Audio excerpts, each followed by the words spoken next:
Hello and welcome to our Advocate Chat talking about diagnostic imaging and radiation safety.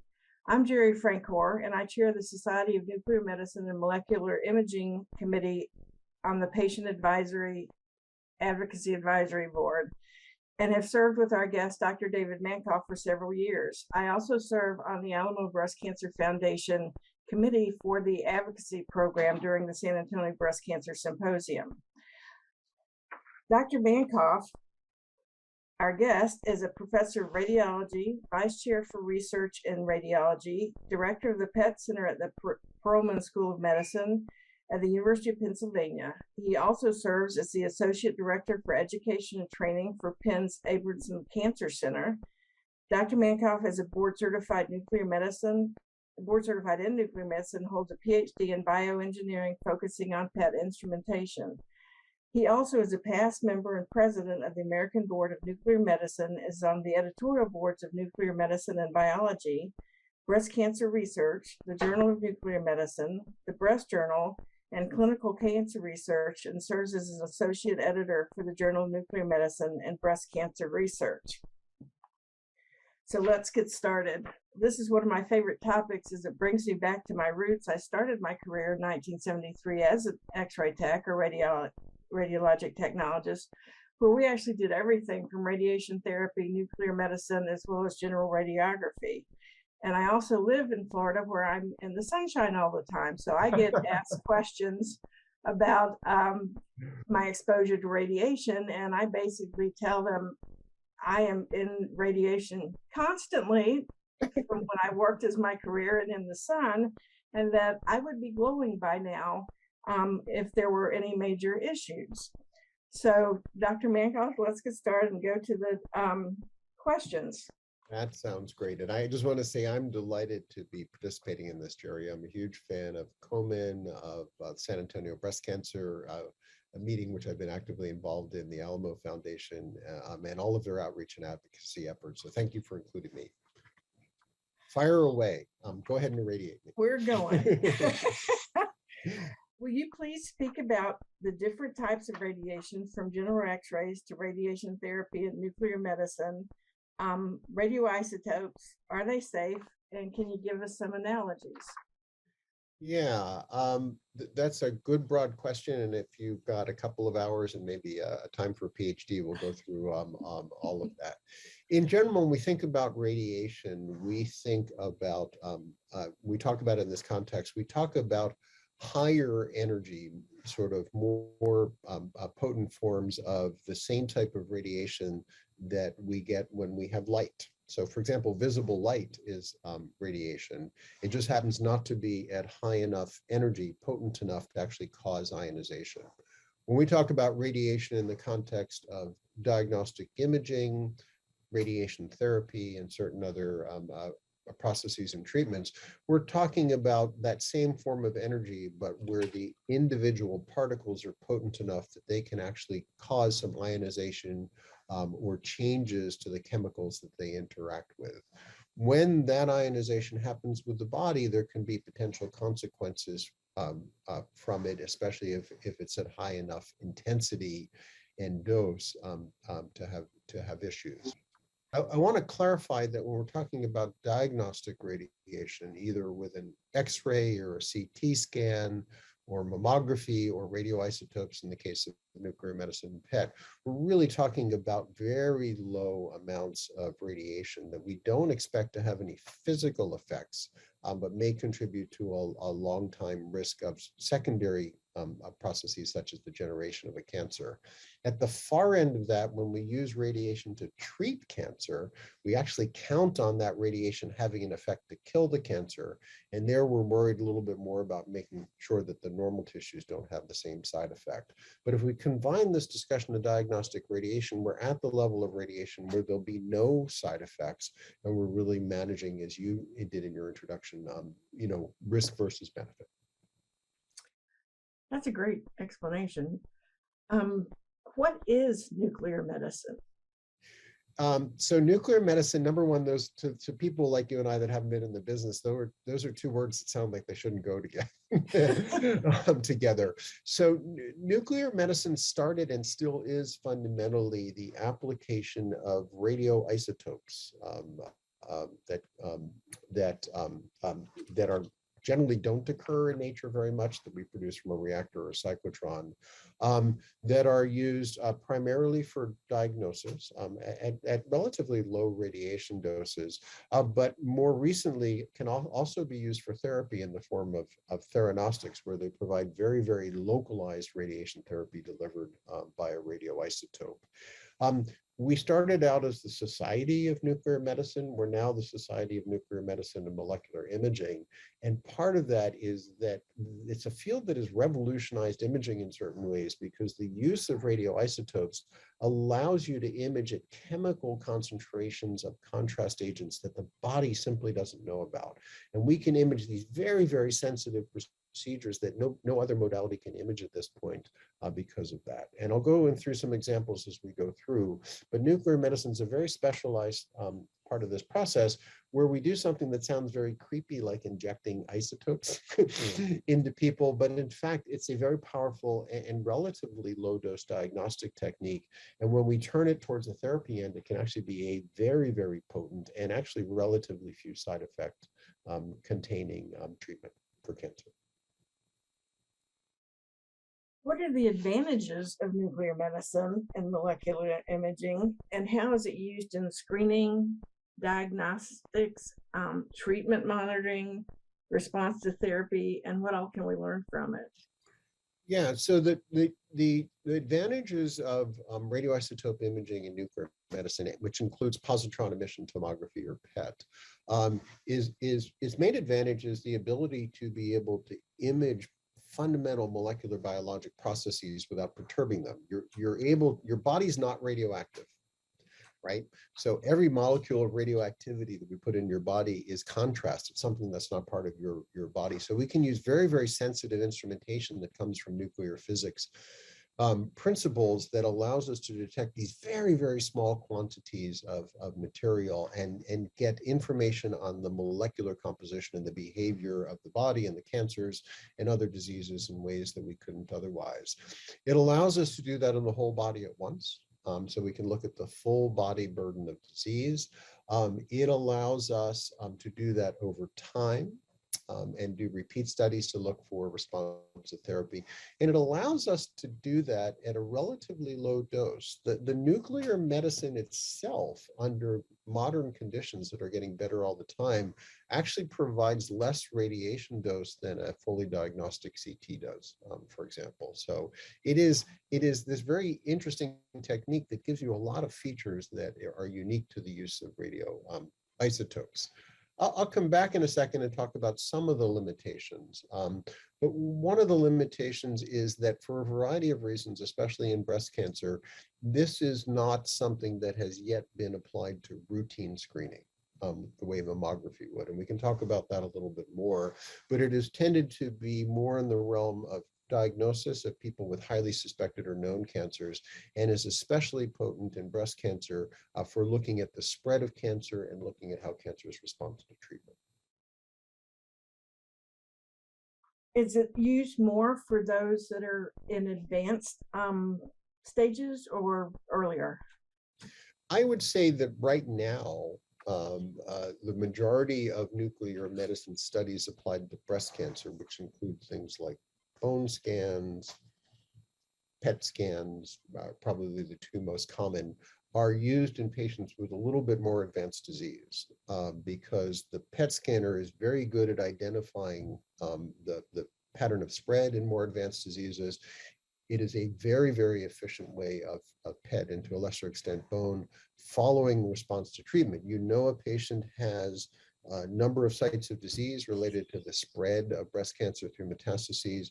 PET is a very good way of basically having one-stop shopping to try to monitor that disease all at once. So right now, those are the most common applications. There are some earlier stage applications of nuclear medicine. Many patients who have been through breast cancer and had sentinel lymph node mapping know that we use a very, very small amount of radioactivity to identify sentinel lymph nodes. Is probably one of the most robust ways to do that.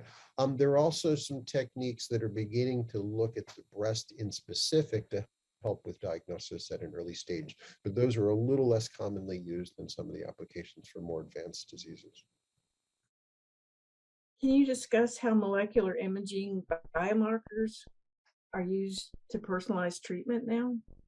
Yeah, no, this is my favorite topic. It's something that I've been working on for a while. So just to drop back for a second, when we think about imaging cancer, we think about detecting or diagnosing cancers, and as I mentioned, identifying and detecting sites of spread. That's a really important use of all diagnostic imaging modalities, including nuclear medicine. Nuclear medicine also has another feature because of its ability to measure what I call the biology in the patient, or in vivo biology. It can look at tumor characteristics in a way that the other modalities can't, and it provides information that is complementary to, that adds to the ability for what you can look at under a microscope by taking a small piece of tissue and doing a biopsy and analyzing that. So there are some really exciting applications. One that I've been working on for a long time is the ability not just to tell where the cancer is, but what flavor it is. And in particular, there's now an approved agent in PET that can look to see whether or not breast cancer contains estrogen receptors. And I think many people who are familiar with breast cancer will know that importance, because then it can be used not only to identify disease, but to say, hey, here is somebody who has estrogen receptors at all of the sites of her disease, and we can use this very targeted and reasonably non-toxic hormonal therapy to treat her rather than having to go to chemotherapy. And to me, this process, which has been evolving for 20 years and has come into the mainstream in the last year or two, is a really exciting and very potent use of molecular imaging. So thank you for asking me that question. Are imaging techniques used in combo, and how have these techniques evolved over the years? Yeah, we in radiology sometimes think that it's important for us to fight about whose modality is better. MR is better than PET, no, PET's better than MR. And in fact, these fights have largely gone by the wayside. So these days, and this has been going on for about 10 to 15 years, most nuclear medicine devices will be attached to something else. For example, you can't buy a standalone PET machine anymore. It most typically comes as a PET attached to a CT, or in some cases, a PET attached to an MRI. The reason that's helpful is the CT can look at anatomy and knows where things are, know what the structures are. The PET scanner looks at the biology. And when you marry the biology to the structure, you have an incredibly potent technique that can be used for everything from biomarker imaging that I just talked about to actually directing biopsy or helping to guide things like surgery and radiotherapy. A combination of our practice approaches, us coalescing as a group of practitioners, and especially the development of what we call this hybrid technology, has really revolutionized the field, that none of these things stand alone on their own anymore. And we've made it so that it's actually easy to get two of them at the same time. So is this able, are you able to see like the microenvironment of the tumor itself better and the microenvironment around the tumor? Yeah, so just to clarify, the spatial resolution of PET is actually one of its limitations. The nature of the way we detect those things means we can't see very, very small structures, much less than maybe, a quarter of an inch or a few centimeters or something like that. So we can't see microscopic stuff on a PET scanner, at least not yet. But we can see the biologic environment around the tumor, which is called the microenvironment. That is becoming increasingly important. So for example, the microenvironment would include what kind of nutrients the tumor is using. Is it using oxygen? Is it getting enough blood flow? Is it using up its oxygen supply? All of this affect tumor behavior.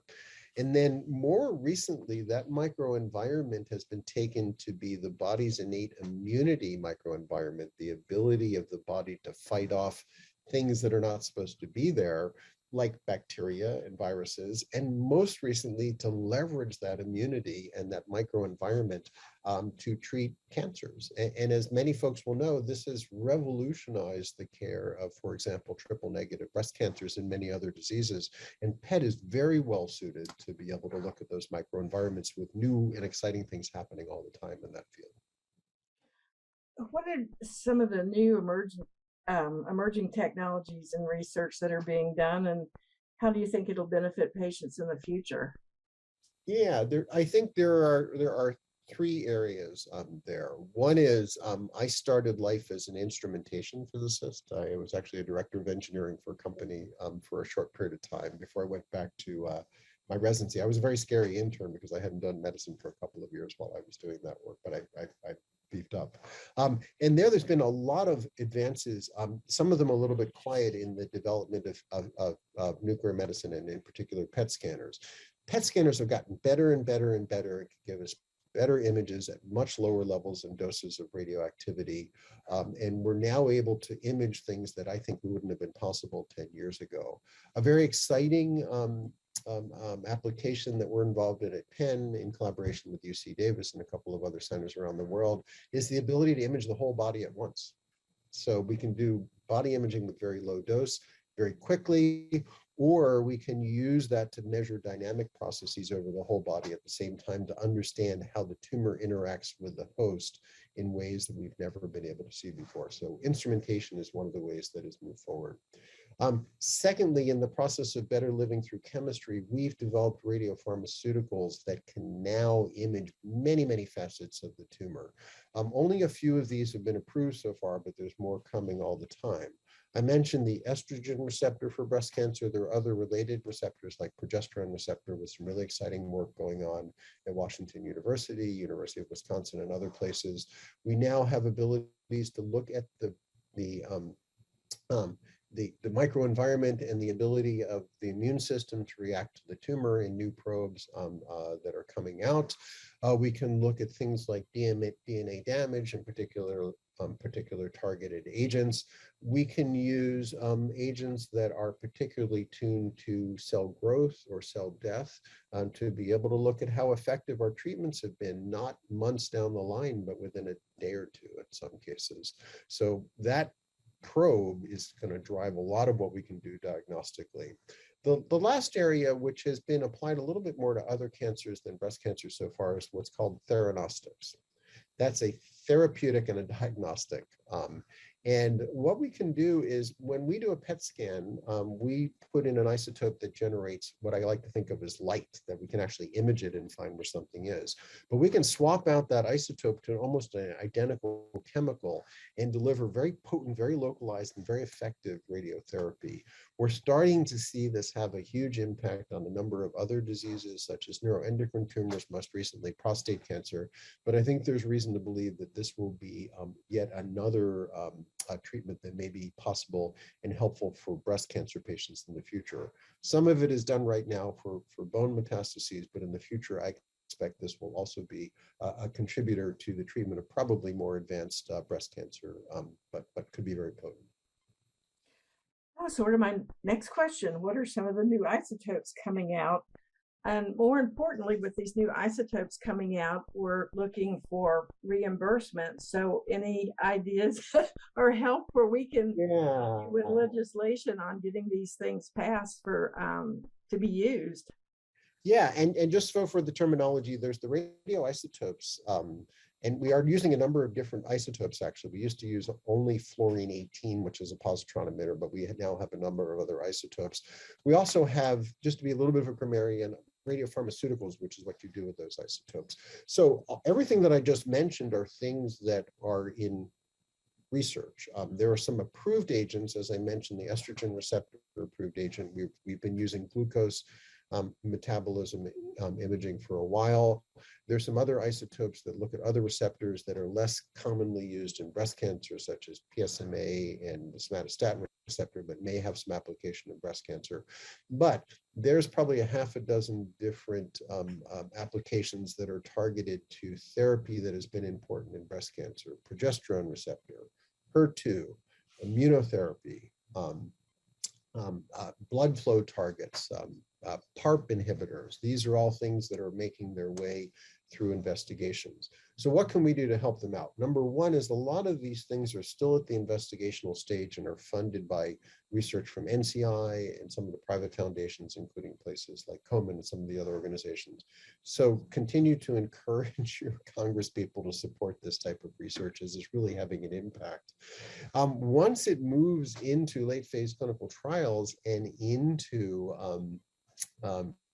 actual clinical trials and clinical practice, we then have to convince everybody it's worth spending dollars, and sometimes these things are modestly pricey, to be able to have more precision in our approach to medicine.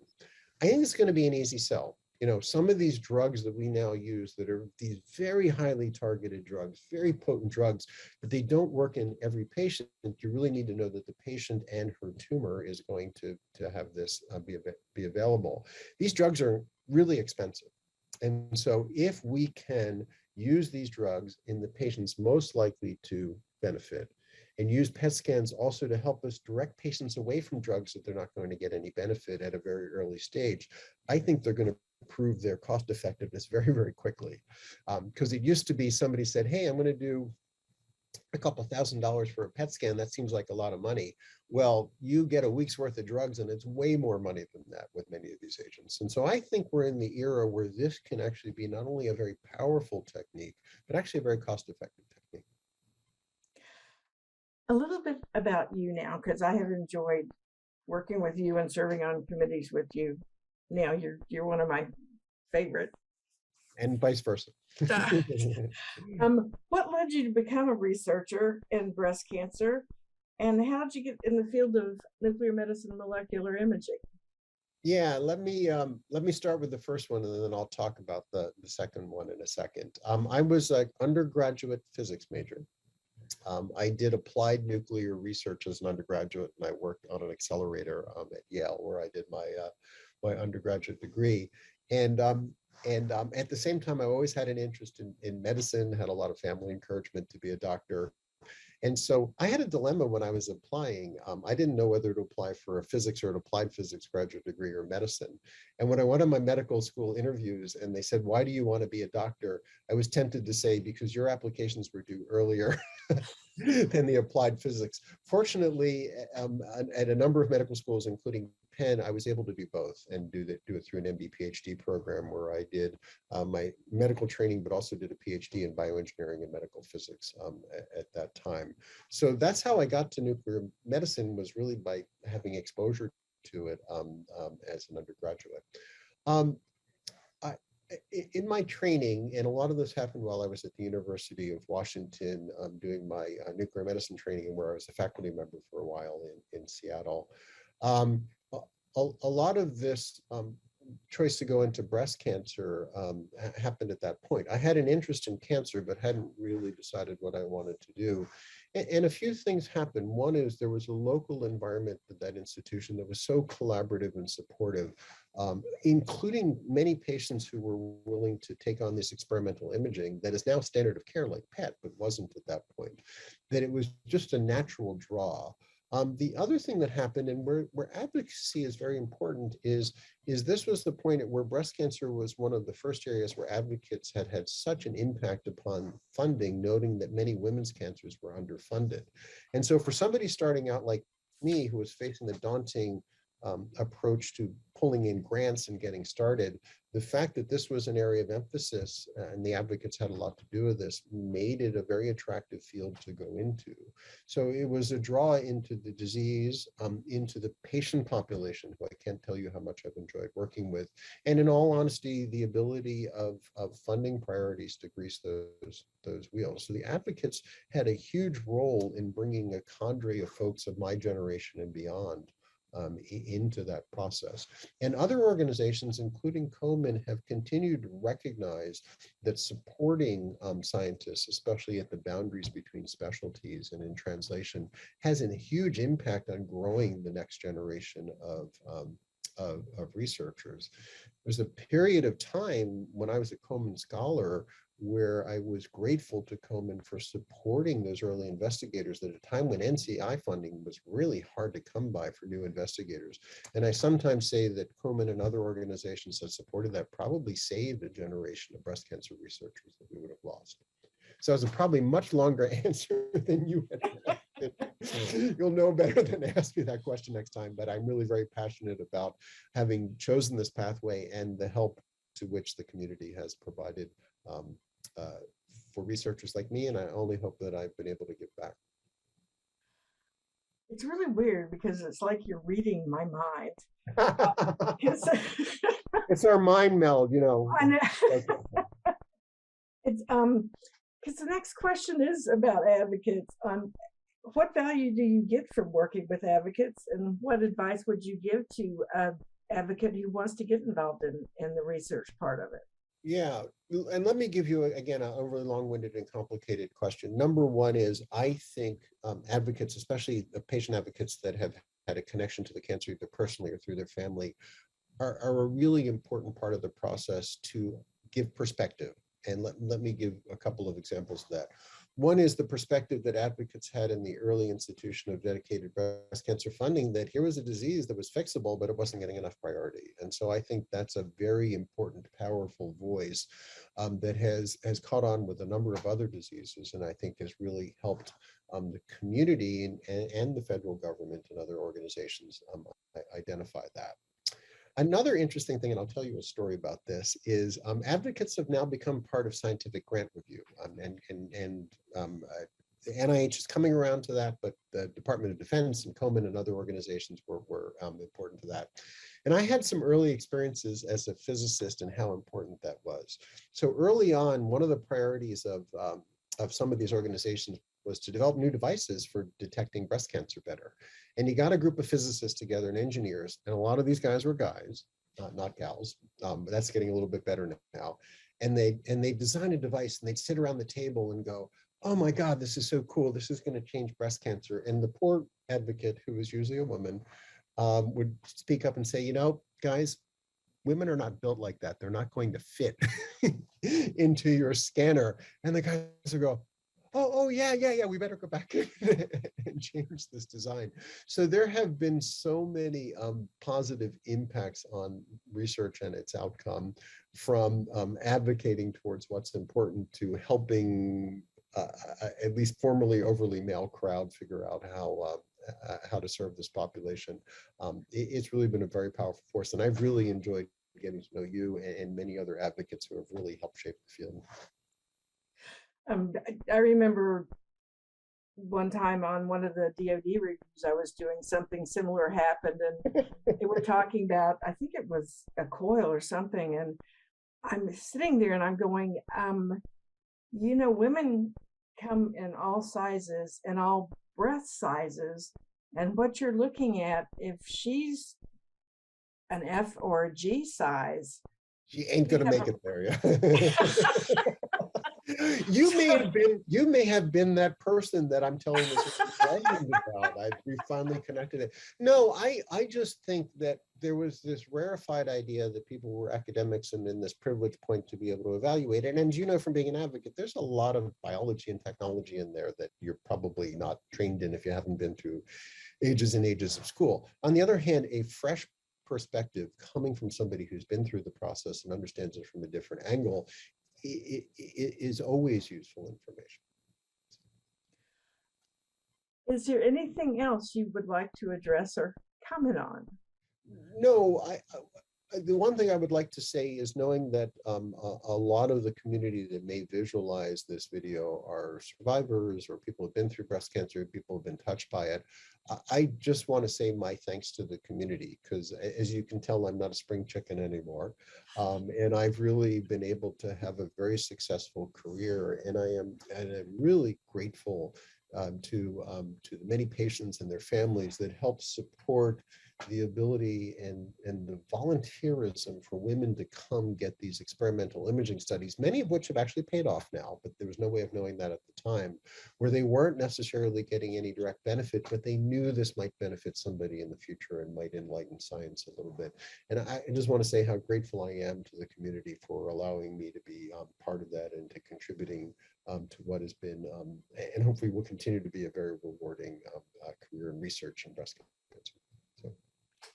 Well, I want to thank you so much for an interesting and educational talk. And I always enjoy listening to you speak because you bring vice it versa, down. Jeri. Yeah, we're going to have to make this a regular, maybe we can get one of these regular podcasts or something. Yeah. This may get cut out of the video, but yeah, that would be a lot of fun. Yeah. But I really want to thank you so much for being our guest and speaking on this topic. And I also want to thank all of you for tuning in and watching. Thank you so much. Thank you, Jeri. Pleasure to talk to you.